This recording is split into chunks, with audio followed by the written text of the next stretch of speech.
Hello বন্ধুরা, আমি Sudip and welcome to ফিল্মিরিটেক। এখন কথা বলবো মহাবতার নরসিংহ সিনেমাটা নিয়ে, যেটা থিয়েটারে রিলিজ করেছে। এটা একটা কম্পিউটার গ্রাফিক্স সিনেমা এবং এই সিনেমায় কী কী জিনিস ভালো লাগলো এবং কোথায় গিয়ে সিনেমাটা একটা হিউজ অপরচুনিটি মিস করলো, সমস্ত কিছু নিয়ে আলোচনা থাকবে।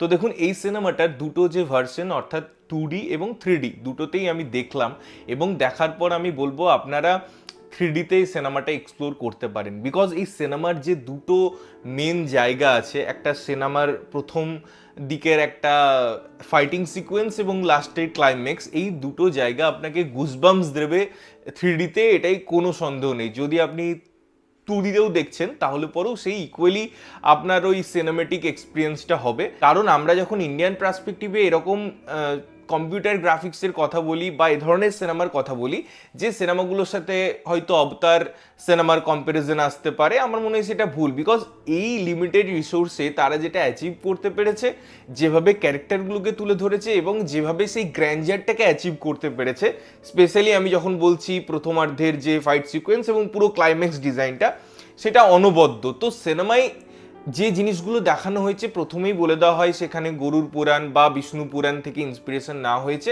এবং কিছুটা ফিকশনও করা হয়েছে গল্পের স্বার্থে।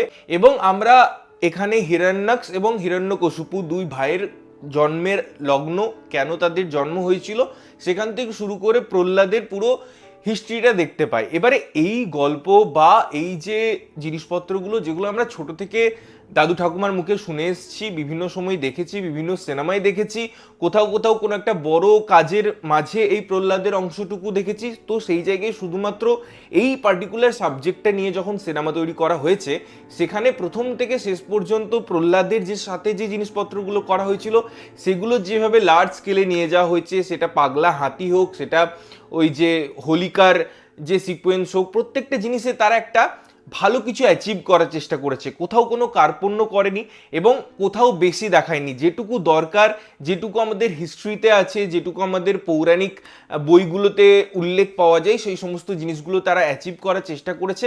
এবং ওই সিনেমেটিক জার্নি দেওয়ার জন্য যে সমস্ত জিনিসগুলো এসেছে, তার যে টেকনিক্যাল ডিপার্টমেন্ট, শুধুমাত্র কম্পিউটার গ্রাফিক্সের জায়গায় আমি শুধু বলছি না, কিছু কিছু জায়গায় ওই যে ব্যাকগ্রাউন্ড মিউজিক, যেভাবে যখন বিষ্ণুর অবতারগুলোর সাথে তার টোনগুলো ম্যাচ করছে, তার যে একটা আলাদা আবহ ক্রিয়েট করছে, প্রত্যেকটা জিনিস একটা আলাদা হাইপে নিয়ে যায়, একটা দুর্দান্ত একটা আমাদেরকে ভিজুয়াল এক্সপিরিয়েন্স দেয়। এবং এই অডিও ভিজুয়াল সিঙ্ক, তার সাথে এরকম একটা গ্র্যান্ডার, এটা কম্পিউটার গ্রাফিক্স বলেই হয়তো অনেক কিছু পসিবল করা গেছে। যেভাবে আমরা বিভিন্ন সিন দেখতে পাচ্ছি, বা ওই যে হিরণ্যকশিপুর যে একটা ওয়ার্ল্ড ছিল, সেটাকে যেভাবে লার্জ স্কেলে প্রেজেন্ট করা হয়েছে, যেভাবে গুরুকুলের দিকটাকে এক্সপ্লোর করা হয়েছে এবং সেখানে গানের মাধ্যমে, ছন্দের মাধ্যমে যে একটা এই ধরনের কালচারকে, এই ধরনের রুটেড কালচারকে সুন্দরভাবে প্রেজেন্ট করা হয়, সেগুলো মেকার্সরা খুব ভালোভাবে করেছে। তার ডায়লগের মধ্যেও বা যে আলোচনাটা আছে, যে যুক্তিগুলো আছে, যে কথাগুলো আছে, সেগুলো খুব টু দ্য পয়েন্ট, সেগুলো খুব সুন্দরভাবে পরিবেশিত হয়। এবং কিছু কিছু জায়গায় ওই যে জায়গাগুলো থাকে না, যে নৌকায় একটা সিকোয়েন্স হচ্ছে, সেখানে সাপ এবং গরুরের যে একটা সম্পর্ক, যেহেতু গরুর পুরাণ হোক বা বিষ্ণুর অবতার, তাই তার বাহন, এই জায়গাগুলো এত সুন্দর ব্লেন্ডিং হয় সিচুয়েশনগুলোর সাথে, এবং তার পরিপ্রেক্ষিতে যে একটা আলাদা ম্যাজিক ক্রিয়েট করছে প্রত্যেকটা জায়গা, সেগুলো খুব সুন্দর, খুব দারুণ এবং দেখতে আমাদের দারুণ লাগে। প্রহ্লাদের ভয়েস হোক বা তার অন্যান্য চরিত্রের যে ভয়েস ডাব করা হয়েছে, সেগুলো ভীষণ রিলেভেন্ট, সেগুলো খুব সুন্দরভাবে সিনেমাটাকে আমার মনে হয় কমপ্লিমেন্ট করে। এবারে এই সিনেমাটা দেখার জন্য, উপভোগ করার জন্য, যে কোনো বয়সের মানুষের জন্য দারুণ একটা ব্যাপার। আমরা বিভিন্ন জিনিসপত্রও দেখছি, থিয়েটারের বাইরে অনেকে জুতো খুলে যাচ্ছে এবং প্রত্যেকটা জিনিসকে আমি রেসপেক্ট করি, এইসব বিষয়ে কোনো সন্দেহ নেই। বাট এই সিনেমায় কিছু কিছু জিনিস আছে যেগুলো আমার মনে হয় শুধুমাত্র অপরচুনিটি মিস করেছে তা নয়, একটা দুটো জিনিস খুব প্রত্যক্ষভাবে বা পরোক্ষভাবে ভীষণ দৃষ্টিকটুও লেগেছে। আমি প্রথম জিনিসটা বলবো, এই সিনেমার প্রথমেই আমরা দেখতে পাই যে ইসকনকে থ্যাংক ইউ বলা হয়। এবারে ইসকন একটা ভীষণ বড় জায়গা নিয়ে বসে আছে, যারা এই বিষ্ণুর যে অবতার, তার যে বিভিন্ন দিক, সেটাকে নিয়ে তারা চর্চা করে থাকেন এবং তারা সেটাকে নিয়ে এগিয়ে চলেছেন, সে বিষয়ে কোনো সন্দেহ নেই। কিন্তু গৌরাঙ্গ মহাপ্রভুর যে একটা সিগনেচার জিনিস ছিল, যেটা অনেক পরে, আমি যদি প্রহ্লাদের কথা বলি, সেই সময়ের কথা বলি এবং চৈতন্যদেবের যে এরার কথা বলি, সেখানে যেভাবে প্রহ্লাদের একটা জায়গাকে ওই ইসকনের ফ্লেভার একটা অ্যাড করার চেষ্টা করা হয়েছে এরকম খোল করতাল নিয়ে, সেই জিনিসটা কতটা রিলেভেন্ট, এবং আমি যদি ফিকশন করছিও আমার মনে হয় এটুকু বোঝা উচিত যে কাউকে খুশি করার জন্য আমি সিনেমার প্লটটা চেঞ্জ করতে পারি না বা আমি সেটা দেখাতে পারি না। সেটা হয়তো ওই ফ্লোতে আপনার ভালো লাগবে, কিন্তু আপনি যখন ইনারে যাবেন এবং বোঝার চেষ্টা করবেন যে না এটা হয়তো ইসকনের জন্য করা হয়েছে, এটা পার্টিকুলার কিছু একটা দিক আছে যেটাকে এক্সপ্লোর করা হচ্ছে, তখন আপনার সেই জিনিসটাই একটু হলেও খারাপ লাগবে, ব্যথা লাগতে পারে। সেকেন্ড, আমরা জানি যে কোনো সৃষ্টির আমরা যখন কথা বলি, হিন্দু শাস্ত্রের যখন কথা বলি, ত্রিদেবের প্রসঙ্গ সবসময় আসে।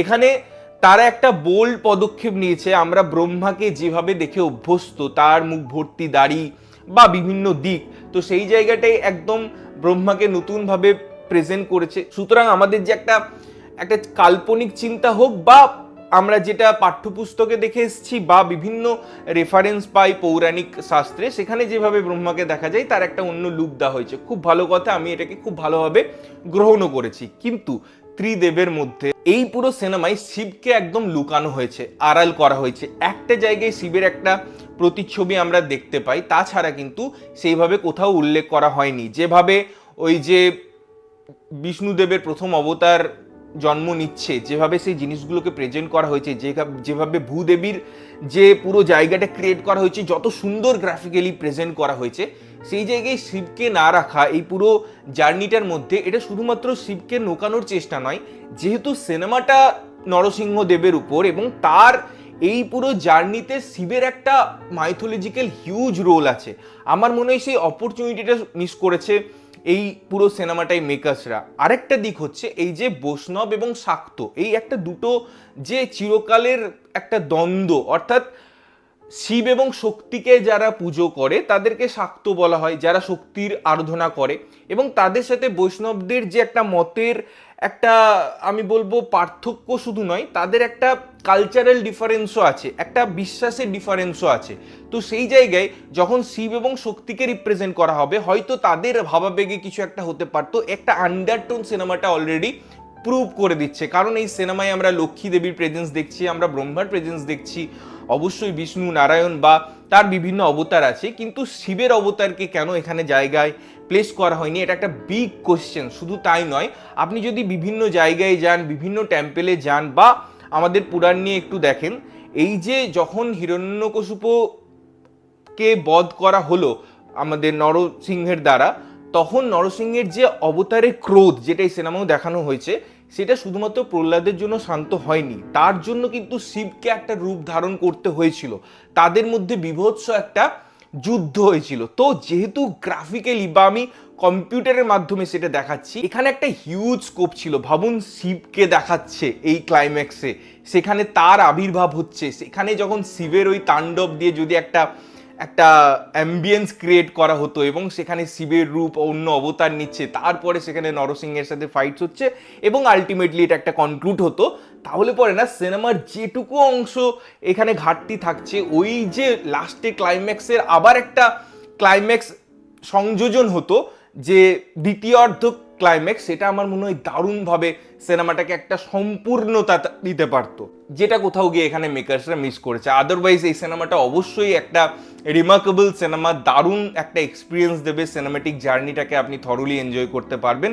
যদি দেখেছেন কেমন লেগেছে জানাবেন, আমার মতের সাথে আপনারা কতটা সহমত সেটাও জানাবেন, এবং না দেখে থাকলে অবশ্যই গিয়ে দেখুন এবং দেখে এসে জানান যে কেমন লাগলো। ততক্ষণের জন্য ভালো থাকবেন, সুস্থ থাকবেন এবং সবসময় ভালো জিনিস দেখবেন। চ্যানেল যদি প্রথমবার দেখছেন, লাইক কমেন্ট শেয়ার করতে হবে, সাবস্ক্রাইব করতে হবে, যাতে প্রত্যেকটা নোটিফিকেশন আপনাদের কাছে পৌঁছায়। দেখা হচ্ছে অন্য কোনো ভিডিওতে, ততক্ষণের জন্য টাটা।